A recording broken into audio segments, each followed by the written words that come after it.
अस्सलामु अलैकुम रहमतुल्लाहि व बरकातुहू। दोस्तों, मैं हूं इम्तियाज़ हुसैन और आप देख रहे हैं हमारा यूट्यूब चैनल वज़ाइफ मीडिया ऑफिशियल। दोस्तों, आज की इस वीडियो में हम बात करेंगे अल्लाह रब्बुल इज़्ज़त के सिफ़ाती नाम में से एक नाम अल-वाजिदु के ख़वास के मुतालिक।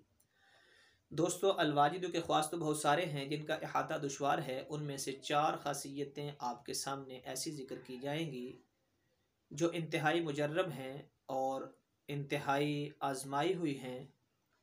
दोस्तों, अपनी बात को शुरू करने से पहले एक छोटी सी रिक्वेस्ट है कि जिन भाइयों ने अभी तक हमारा चैनल सब्सक्राइब नहीं किया उनसे गुजारिश है कि वो हमारे चैनल को सब्सक्राइब कर लें और बेल आइकन बटन को भी दबा लें ताकि हर नई आने वाली वीडियो बर वक्त आप तक पहुंच सके। चलें दोस्तों, अपनी बात को शुरू करते हैं।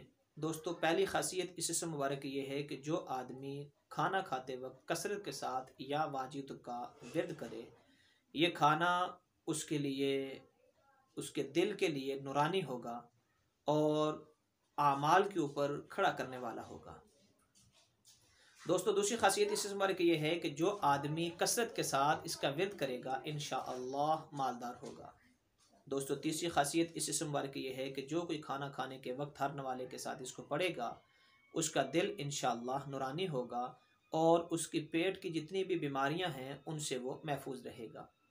दोस्तों, चौथी खासियत इस इसम मुबारक की ये है कि जो इस इसम मुबारक को बहुत ज़्यादा पढ़ेगा उसका दिल इंशाअल्लाह गनी होगा।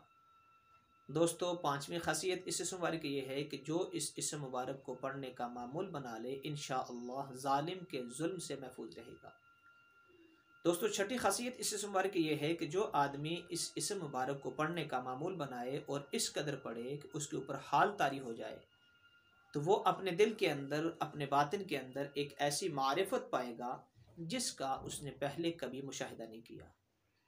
दोस्तों, हमारी आज की वीडियो बस यहीं तक थी। उम्मीद करते हैं कि आपको ये वीडियो पसंद आई होगी। अगर आपको ये वीडियो पसंद आई है तो इसको लाइक ज़रूर कीजिए, शेयर ज़रूर कीजिए और दोस्तों के साथ इसको ज़्यादा से ज़्यादा शेयर करें।